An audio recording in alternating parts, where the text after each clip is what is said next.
Magluluto tayo ng kasaba chips. Magluluto tayo ng kasaba chips. Dito natin lulutuin. Kailangan mauling to. Alisin muna natin mga uling minsan. Ang konti. Para pag niluto natin sa kalan, wala na siyang uling masyado.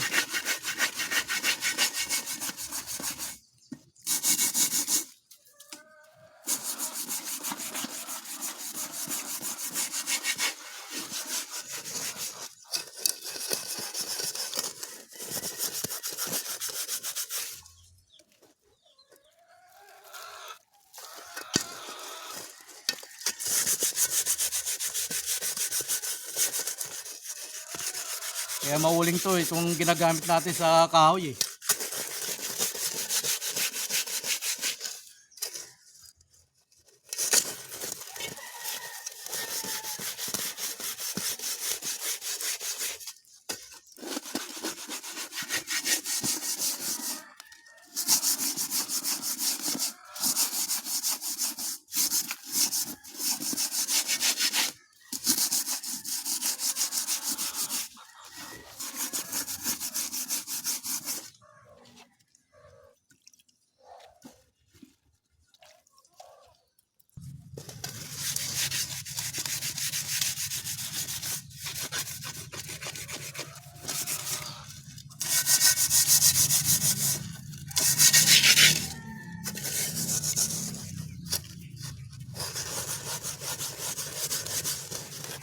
Hanggat wala tayong biyahe, ganito muna ang gawin natin.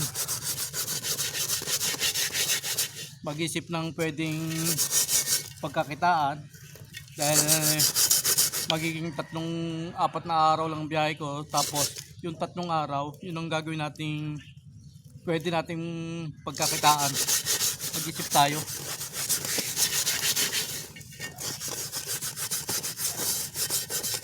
Kaya ito po, nililinisan ko po ito para dito ko po lulutuin yung kasaba chips dito sa kawali na to.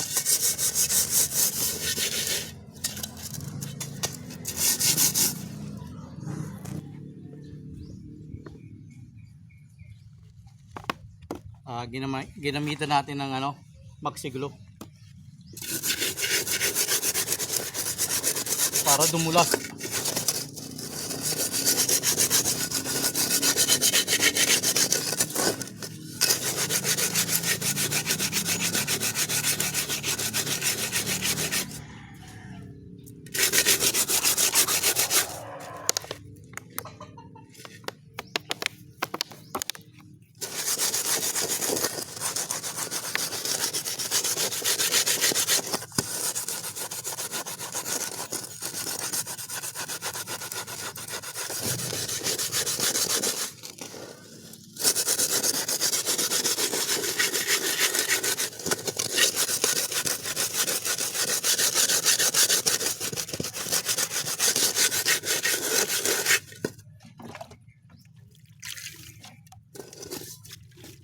Yan, natanggal-tanggal, video na tanggal na yung yung itim-itim. So, tapos na tayo sa paglinis ng ating kawali. Ayan, hindi naman lahat naubos pero medyo pumuti ng konti lang. Nawala yung uling-uling.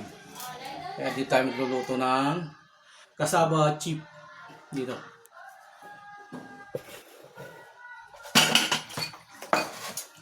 Kasi naman natin maigi yung paglulutuan, yung pinakaloob ng kawali.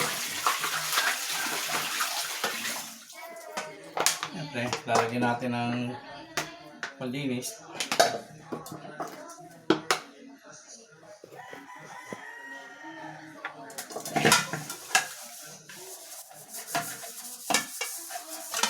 Dahil matagal na rin po na tigil doon at naimbak yung kawali doon sa sa labas, kaya dapat linisan maigi.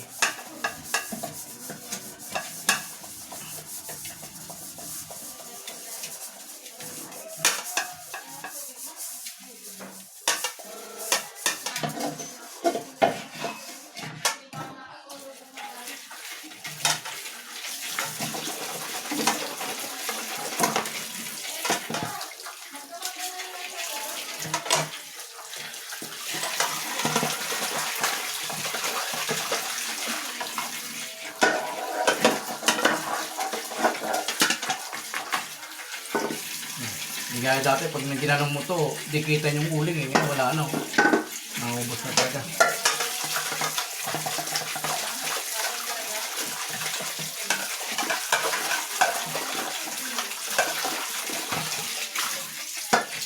Okay.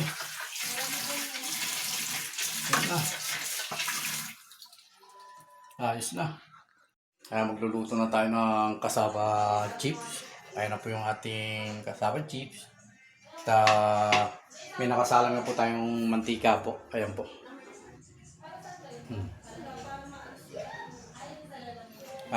Dapat lang yung apoy eksakto lang para hindi masunog po yung cassava chips natin. Hintayin natin na uminit ang mantika bago natin ilagay itong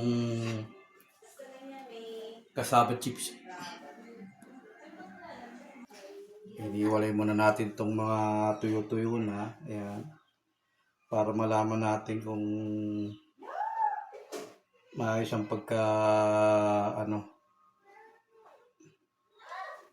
dahil pag binuhos mo lahat kasi yan, hindi maluluto. Titingnan natin. First time natin magluto. Sa totoo lang po, ito po yung kauna-una kong nilutong cassava chips.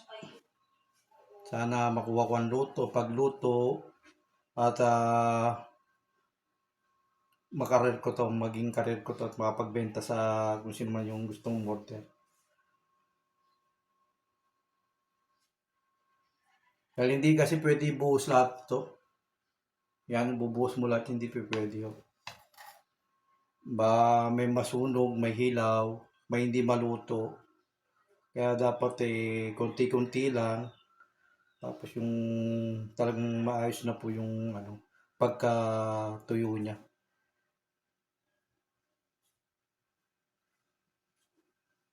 Ngayon lang kasi ako magluluto nito, cassava chips. Dahil wala pong biyahe, naisipan ko po magluto ng ganito.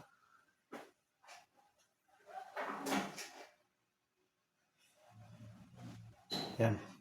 Lagyan na natin, subukan nun natin to. Tingnan natin yung camera. Ayan. Tingnan natin kung okay na ito.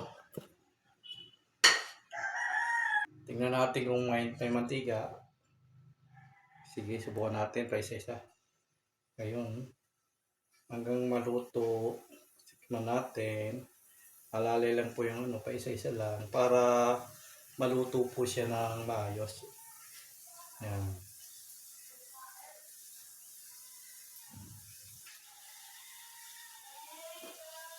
Yung apoy, hindi naman po siya kalakasan ng apoy. Normal lang po yung apoy niya. Kaya hindi po natin pwede biglain o pagsabay-sabay ng luto. Yan. Hindi po maluto.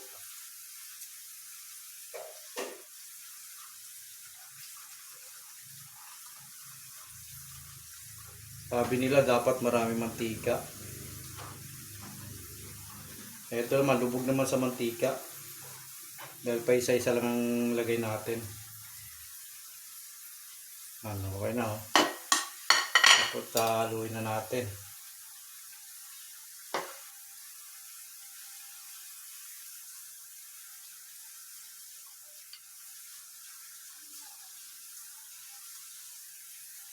Kaya gaya nga nito, ito nauna pag pala may masusunog na isa. Ayan oh. Ito susunog na oh. Subukan natin to. Ayan.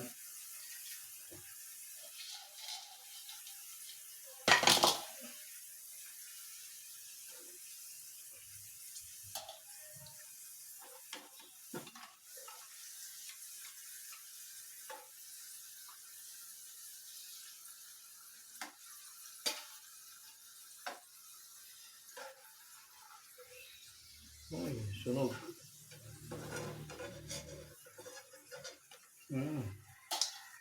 Pero okay to. Maganda itong pagkaluto na ito pag ganito.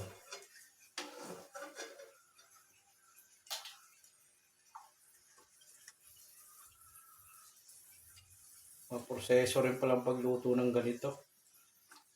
Cassava chips.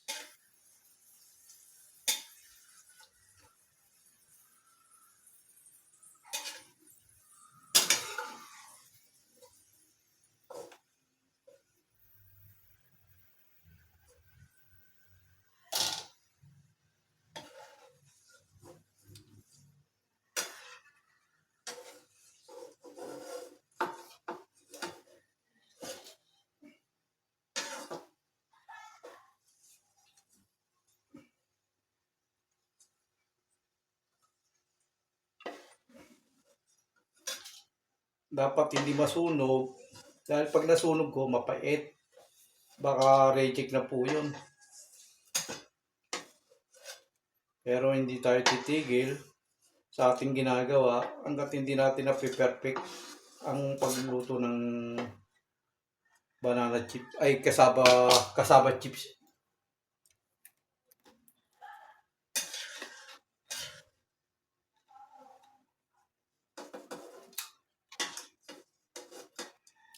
Okay na po.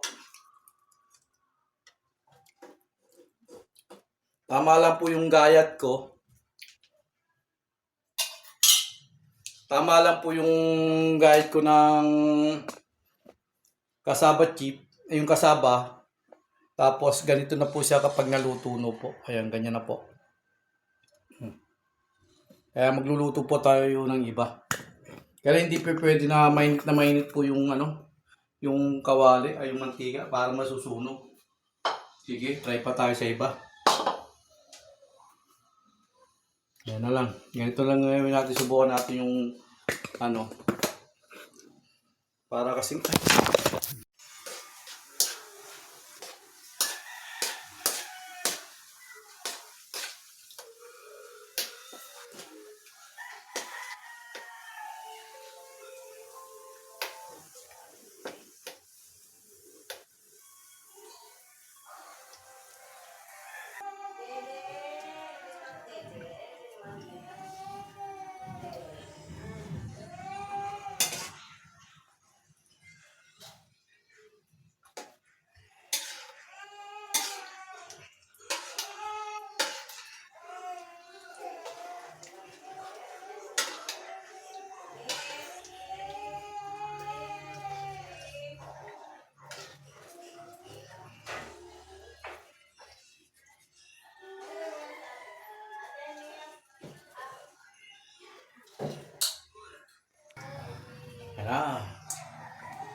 hindi natin ma-perfect pero ito na po ang ating niluto. Parang sabi nga nila yan na po.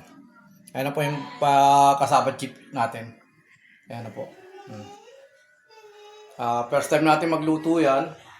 At mga ilang araw, kuha na natin yung pagluto ng kasaba chips. Sa ngayon, hindi pa natin na perfect. Pero mape-perfect rin natin to.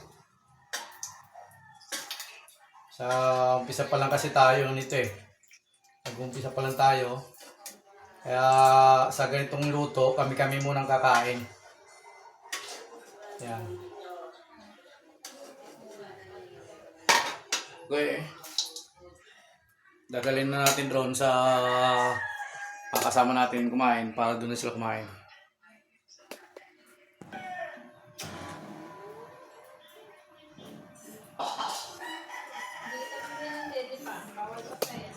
Kumain na sila ng kasaba chips natin na hindi natin na perfect pero ilang luto pa natin yan, makukuha na natin yan. Go, nagpalang hapon. Kalayang Kabayan. Tuloy natin ang pagluluto sa banana chips. Banana chips. Kasaba chips.